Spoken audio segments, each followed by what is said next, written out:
The halls were empty. Shadows moved where they shouldn't. Every corner hid a presence that whispered your name. Footsteps echoed behind you, but no one was there. Doors locked themselves, lights flickered, and somewhere, just out of sight, someone was watching, waiting, hunting.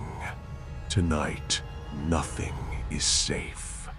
I was 15 years old, a sophomore in high school, and it started like any other normal morning. I was hanging out with a couple of friends before class, just standing around and talking about random, pointless stuff, the kind of conversations only teenagers find important. Nothing felt unusual, nothing felt wrong. Then the warning bell rang. We all split up and headed toward our classes. I wasn't in a rush. My teacher, Coach Thompson, was known for being laid back. He never really cared if someone showed up a little late. Half the time, he started class a few minutes late himself, always busy with coaching duties. So I took my time. By the time I turned into the main hallway, the final bell rang. Classes had officially started. The once noisy halls were now eerily silent. That silence, it felt off. As I kept walking, the intercom suddenly crackled to life overhead. The sound echoed through the empty hallway, making my chest tighten slightly. Attention! The school is now under lockdown. This is not a drill. I stopped walking. A lockdown? My first thought was confusion. Everything had seemed completely normal just seconds ago. No shouting, no alarms, nothing out of place. I convinced myself it had to be some kind of mistake, maybe even a drill. Trying not to overthink it, I kept walking toward my classroom. But as I turned into the hallway where my class was located, I froze. At the far end of the hallway, there was a man. He was tall, broad-shouldered, completely dressed in black. A ski mask covered his face. Heavy combat boots echoed faintly as he shifted his weight, and slung over his shoulder was a large black duffel bag. For a few seconds, my brain refused to process what I was seeing. It didn't feel real. Then suddenly, he turned his head and looked directly at me. My heart dropped. Without thinking, I quickly stepped back and pressed myself against the wall, just barely out of sight. Every instinct in my body screamed the same thing: run, hide, stay quiet. Because whatever was happening, this was not a drill. My heart was pounding so hard, it felt like it might give me away. I pressed myself against the wall, barely breathing, trying to stay completely silent. Just a few feet away, that man was standing right outside my classroom, which meant one thing: I couldn't go there anymore. Every plan I had, every sense of normalcy, gone in an instant. The hallway was empty, dead silent, like the entire school had vanished. I had nowhere to go. Panic started to creep in, cold and suffocating, but I forced myself to think. I knew this school well. I had been there long enough to memorize most of the layout. There was a bathroom not too far from where I was. It wasn't safe, but it was something. Without making a sound, I slowly turned and walked the other way, each step careful, controlled, terrified that even the slightest noise would give me away. I reached the bathroom door and slipped inside, quietly closing it behind me. The moment I got in, I rushed into one of the stalls and locked it. Then I just sat there, listening, waiting, praying. The silence inside that bathroom was suffocating. Every small sound felt amplified, the faint hum of the lights, the distant creaks of the building. Even my own breathing sounded too loud. I tried to slow it down. In, out, in, out. But it wasn't working. I was shaking. Minutes passed, or maybe longer. It was impossible to tell. Time didn't feel real anymore. At one point, I heard something. Footsteps. Faint at first, then clearer. My entire body tensed. They were somewhere outside the bathroom. I covered my mouth, terrified that even the sound of my breathing would give me away. The footsteps got closer, then stopped. For a moment, everything went completely still. That silence, it was worse than the noise. I thought the door might open at any second. I thought he had found me. But then, the footsteps slowly moved away, fading into the distance. I didn't move, didn't breathe properly, didn't make a sound. I just sat there, frozen, listening, hoping that whoever it was wouldn't come back.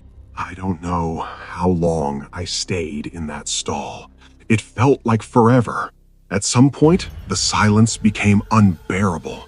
I hadn't heard anything for a long time. No footsteps, no voices, nothing.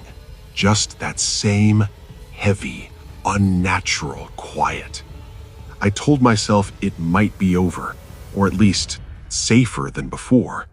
Slowly, I unlocked the stall. The sound of the lock clicking echoed louder than it should have. I froze for a second, listening, waiting for any reaction. Nothing. Carefully, I stepped out of the stall and moved toward the bathroom door. I pushed it open just enough to peek into the hallway. Empty. Still. Too still. I stepped out. The lockdown was still in effect. I could feel it. The tension in the air hadn't gone away. Keeping my movements quiet, I started speed walking down the hallway, constantly glancing around corners, checking every direction. Every shadow felt like it was watching me. Every turn felt dangerous. I was about halfway back toward my classroom area when I heard it. Footsteps coming from around the next corner. Close. My entire body locked up. That same sinking feeling hit me again, sharp, cold, and immediate. It was him.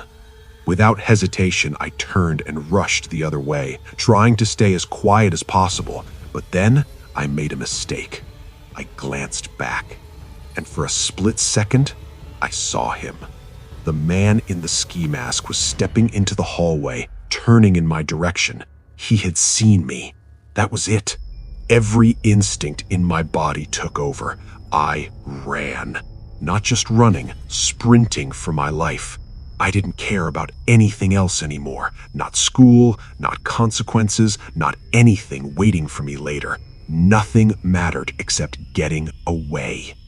My lungs burned. My legs felt like they were going to give out, but I didn't stop. I couldn't. After what felt like forever, I finally slowed down. I couldn't hear him anymore. No footsteps, no signs he was still behind me. I didn't trust it, but I had no choice. Trying to stay focused, I made my way toward the nearest exit. And then I saw them. Police officers standing outside the school. Relief hit me so hard it almost made me collapse. I ran straight toward the doors, pushing them open as fast as I could. One of the officers saw me and immediately waved me over. "Come on, get over here." I didn't hesitate. I ran to them, finally stepping outside, finally breathing. I was safe. Later, I found out the man had been caught inside the school, but no one ever told us what he was planning to do. And honestly, I'm not sure I ever wanted to know. That day stuck with me for a long time, long enough that my parents eventually put me into therapy. No 15-year-old should ever have to go through something like that. It's been years now. Things are normal again. But sometimes, when a hallway gets a little too quiet, or I hear footsteps behind me, I still remember that moment, standing there, looking at that man at the end of the hall.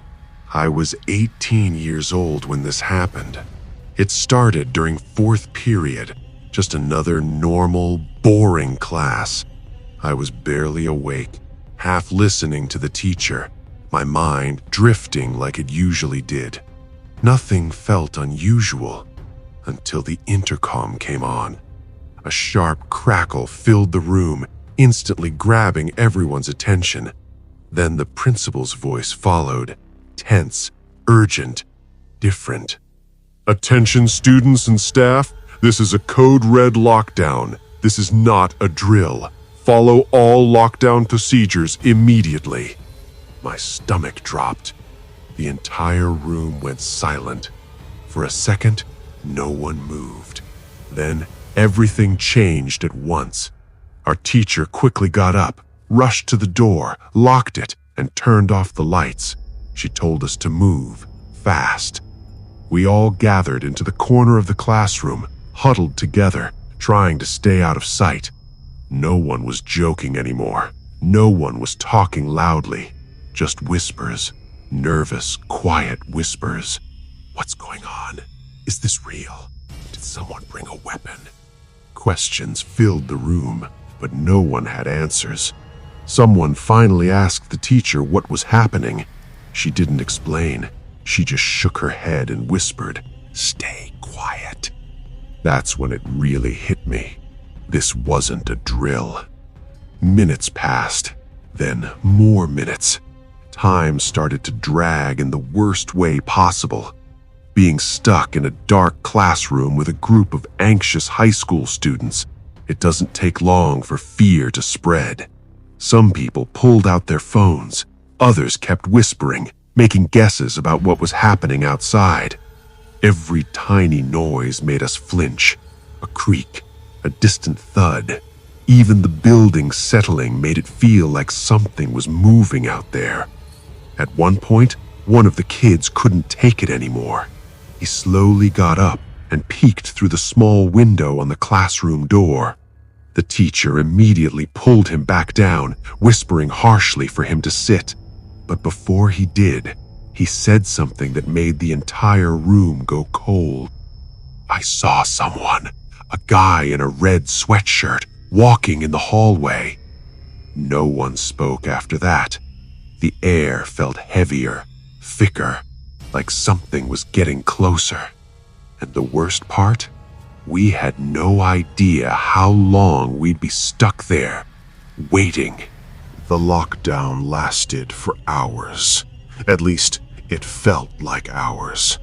In reality, it might have been less, but sitting in that dark classroom, not knowing what was happening outside, time stretched into something unbearable. Every sound made us freeze. Every second felt wrong. Then, finally, the intercom came back on. "The lockdown has been lifted. Please remain calm and resume normal activities." Relief hit the room all at once. People started talking again, louder this time. Some even laughed nervously, trying to shake off the fear. But for me, something still felt off. I couldn't explain it. The rest of the school day went by in a blur. No one really focused on anything. Teachers tried to act normal, but you could tell everyone was still on edge. When the final bell rang, I got on the bus like I always did. But I wasn't the same. I kept thinking about what that kid said. A man in a red sweatshirt. The image wouldn't leave my head. When my bus finally reached my stop, I stepped off and started walking toward my house. That's when I noticed it. A car, parked a little ways down the street. It wasn't right in front of my house, just close enough to feel intentional. We lived in a quieter, more rural area. Bigger yards, fewer cars, not much random traffic. So when something felt out of place, you noticed. I glanced at the car again. There was someone inside, watching. A strange, uneasy feeling crept up my spine. Trying not to panic, I quickly grabbed my phone and called my parents, trying to sound normal. "Hey, when are you getting home?" They said it would be a couple of hours. A couple of hours. That didn't help at all. I didn't tell them about the car. I didn't want to worry them, and part of me hoped it would just leave on its own. I turned on the TV, trying to distract myself. A sitcom played in the background, but I wasn't watching it. My eyes kept drifting back to the window, back to that car. 10 minutes passed, maybe less. Then I heard it. A car door closing. My heart stopped. Slowly, I moved back to the window and peeked out again. The driver's door was open, and a man was stepping out. He was wearing a red sweatshirt. My chest tightened instantly. I watched as he looked around, then started walking. Not toward the street, not toward a neighbor's house. He was walking straight toward mine. Every instinct in my body screamed the same thing again. Something is very wrong. I dropped down out of sight, and then I ran. I didn't stop running until I reached my bedroom. I slammed the door shut behind me and locked it, my hands shaking so badly I almost missed the lock. My heart was racing out of control. I didn't know what else to do, so I did the only thing that felt even remotely safe. I dropped to the floor and crawled under my bed. It felt stupid, childish, but fear doesn't care about logic. It just takes over. I pressed myself flat against the ground, trying to stay as quiet as possible, barely even breathing. Then I heard it. A knock. Not at the front door, not somewhere far away. Right outside my window.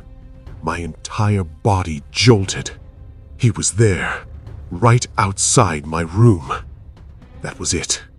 My hands fumbled for my phone as I dialed 911, trying to keep my voice low but steady.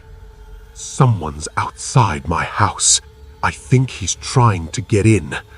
The operator told me help was on the way, but it didn't feel fast enough. Nothing felt fast enough. After that single knock, everything went quiet again. Too quiet. For a moment, I thought maybe he had left. Maybe I had imagined it. Maybe. Crash. The sound shattered through the house like an explosion, glass breaking. From the back of the house, my blood ran cold. He didn't leave. He broke in. I could hear it now. Movement. Footsteps inside the house. Slow. Careful. Like he was searching for something or someone.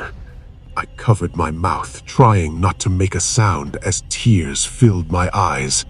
This couldn't be real. This couldn't be happening. Then, in the distance, I heard something else. Sirens. Faint at first, then louder, closer.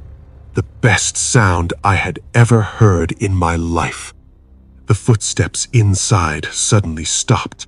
Then I heard movement again, faster this time, rushed, panicked. He was leaving, running. A minute later, police cars pulled up outside the house. Doors slammed, voices shouted commands. I stayed where I was until an officer knocked on my bedroom door and told me it was safe. When I finally came out, My legs could barely hold me up. Later, I found out they caught him. He had been running through a neighbor's backyard when the police got to him. And then came the part that still doesn't sit right with me. He was the same man who caused the lockdown at my school earlier that day. Somehow, he had gotten inside the school before classes started. When someone spotted him, the lockdown was called, but he managed to escape. No one knew how, and out of all the houses he could have gone to afterward, he came to mine. I still don't know why. Maybe it was random, or maybe it wasn't. That thought stayed with me for a long time. But one thing I do know, if I hadn't called the police when I did, things could have ended very differently. I was called in as a substitute teacher that day. It seemed like an easy assignment. Most of the class was away on a field trip, and only 4 students were left behind. Kids who didn't have their permission slips signed. I had just finished covering another class when I was asked to take over this one. The instructions were simple.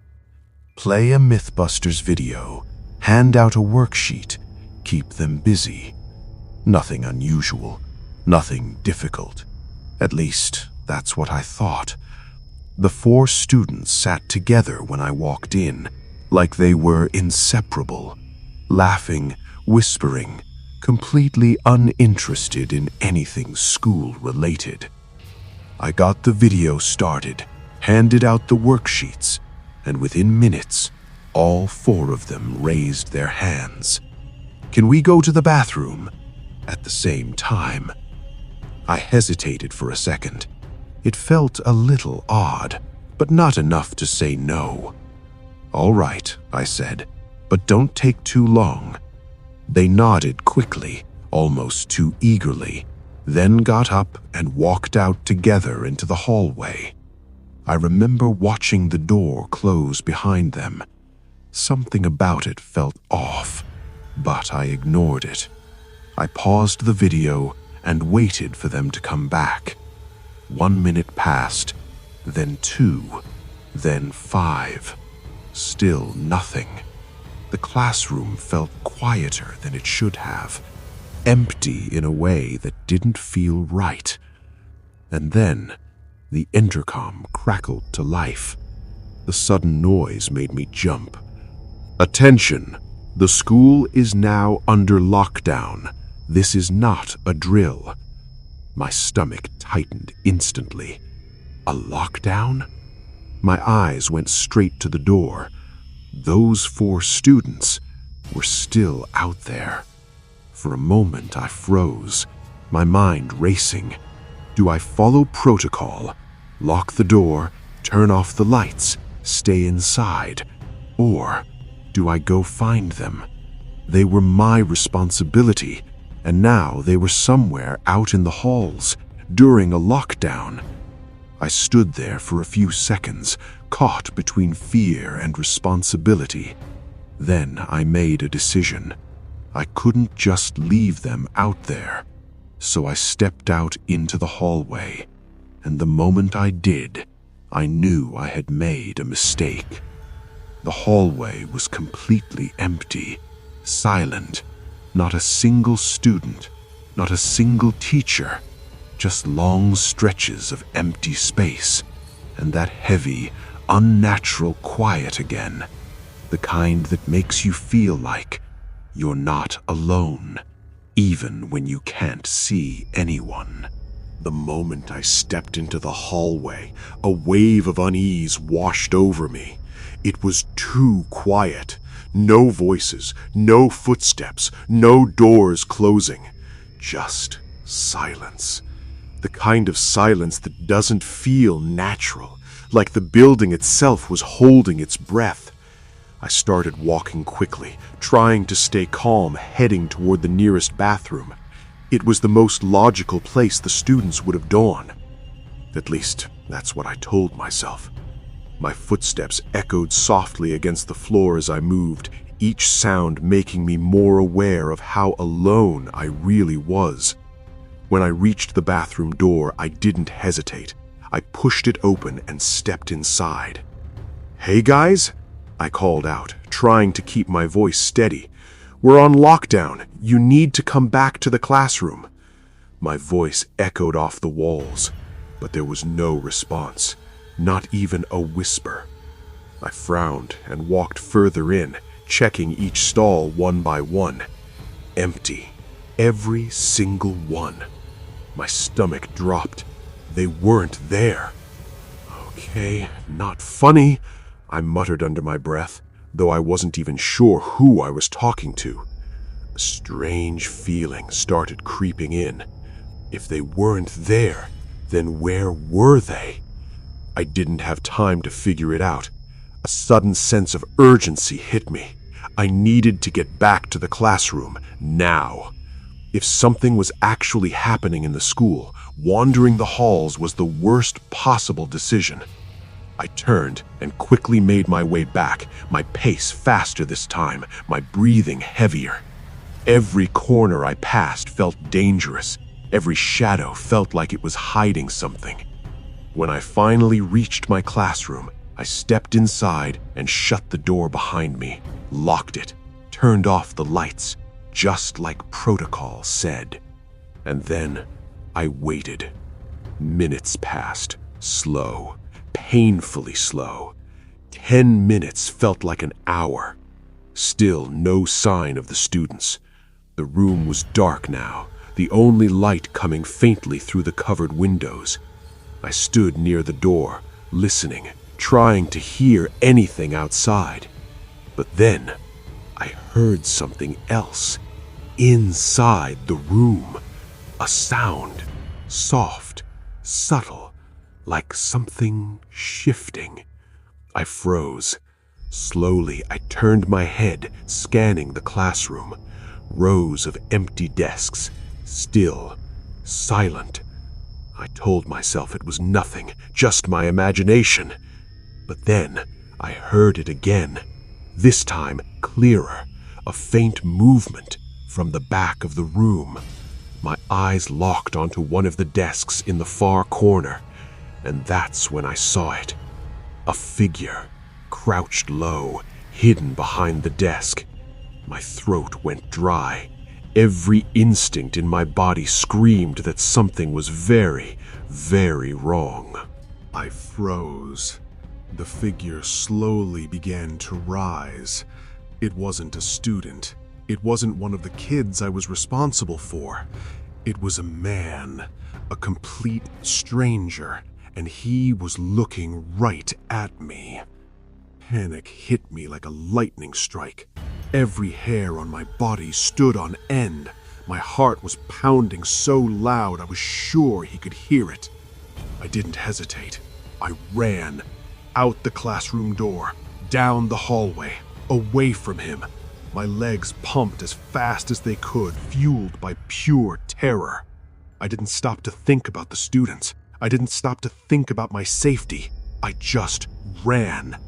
I finally reached the nearest classroom, banging on the door desperately. Thankfully, the teacher inside opened it.